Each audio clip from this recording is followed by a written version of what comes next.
정말 지난 주말부터 우리 모두를 공분케 한 소식이 있었죠.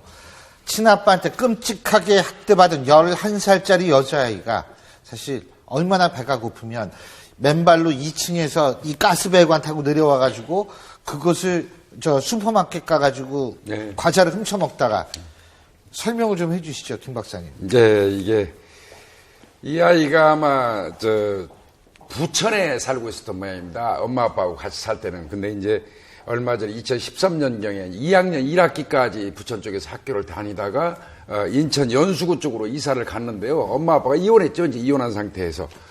이 남자는 리니지 게임이라는 게임이 중독돼 있는 남자인데 동거녀를 만나고 어떻게 보면 직업이 없다 보니까 동거녀한테 얹혀 사는 입장이에요.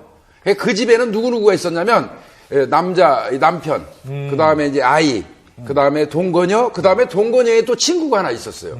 이게 이제 4명이 한 집에 살고 있었는데 아마 이 아버지 입장에서는 얹혀 살다 보니까 동거녀한테 얹혀 살다 보니까 아마 아이가 귀찮은 존재로 여겨졌는지 모르겠지만 하여튼 비정하고 천인공노할 사람이긴 합니다. 아이를 욕실이라든지 세탁실에 가둬놓고 심한 경우는 일주일씩 밥도 안 주고 아니면 그 빨래 이 건조대 봉으로 아이를 구타하고 그랬던 모양입니다. 근데 이 아이가 이제 굶다 보니까 120cm예요. 11살짜리가. 그러면 7살짜리 키고요. 16kg입니다. 16kg면 4살짜리 체중입니다.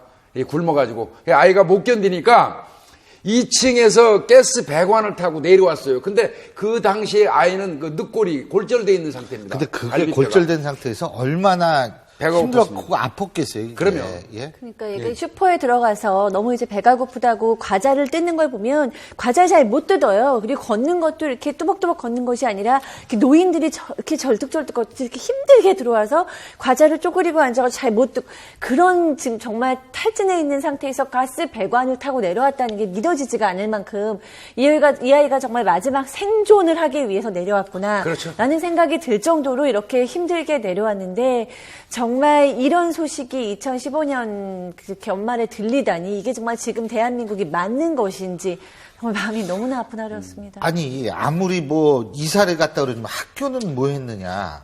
이게 학교가 문제입니다. 초등교육법입니다. 초등교육법에 따르면 아이가 일주일 동안 안 나오면 소재를 이렇게 보고를 하고 학교도 그렇지만 지자체에 보고가 돼야 되는데 지자체 같은 경우는 아이를 어떻게 소재 탐지를 좀 해야 되는데 아마도 인천하고 부천하고 어떻게 보면 부천에서 인천으로 가면서 인천을 미룬 것 같고요.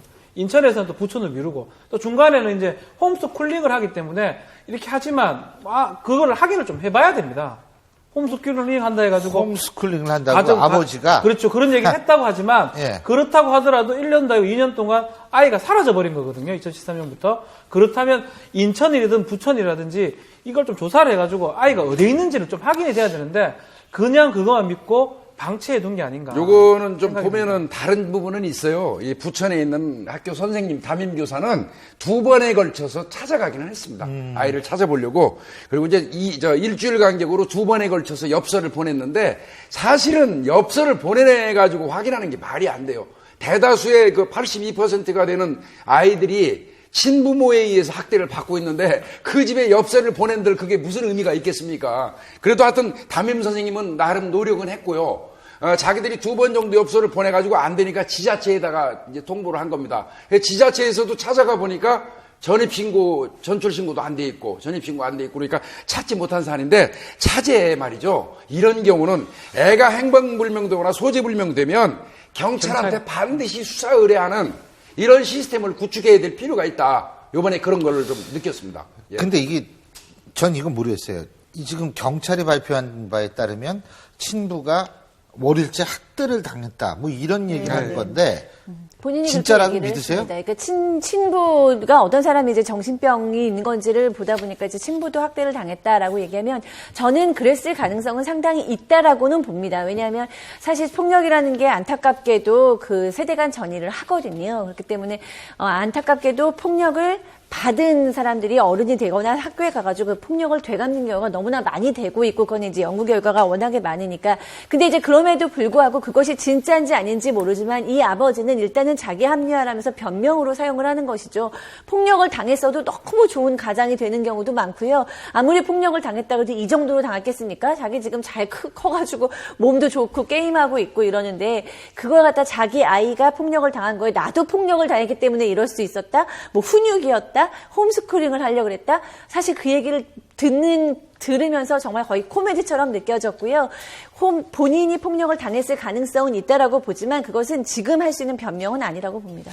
우리 사회가 자기 아동학대, 특히 내 아들 내가 때리는데 뭐라 그러냐. 맞아요. 그런 거에 대해 아주 문제죠. 관대한 편인데, 그래서 자꾸 이런 사태가 반복되게 발생되기 때문에 제가 보기에는 이건 아주 엄중하게 처벌해야 되는데, 이분은 보니까 그 아동에 대한 학대를 통한 폭력이고요. 두 번째로는 자기결정권이 없는 미성년자 아니겠습니까? 아동에 대한 폭력이고, 세 번째로는 침보란 말입니다. 그래서 이거는 과중처벌이 아니라 삼중처벌로 다시는 이런 일이 반복되지 않도록 아주 엄한 판결이 좀 필요할 것 같습니다. 이제 경찰에서 제가 확인을 한번 해봤어요. 해봤더니 본인이 어렸을 때 학대를 받았다는 건 아니고요. 얘기한 건 아니고요. 동건이한테 평상시에 이 남편이 얘기를 했대요. 나 어렸을 때 엄청 맞았다. 아버지한테 학대당했다 이렇게 얘기했다고 그러고요. 그 부분은 이제 그게 이 아이의 어떤 학대에 영향을 미치는지 여부는 경찰 내부에서 프로파일링하고 이제 범죄 심리 분석 전문가를 동원해서 조사는 하고 있다고 합니다. 저는 그거는 중요하지 않다고 생각합니다. 중요하지 않아요. 밥은 예. 줘야 되거든요.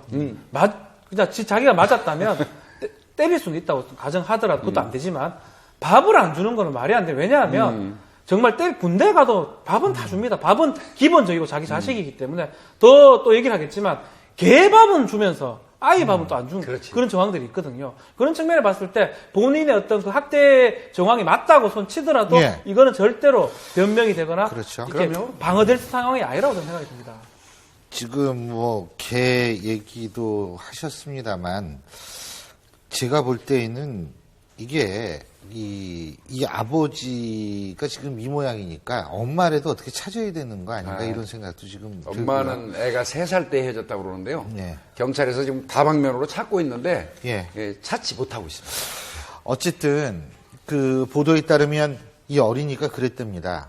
이제 아버지 더 이상 안 봐도 된다 그러니까 감사합니다 라고 얘기했답니다.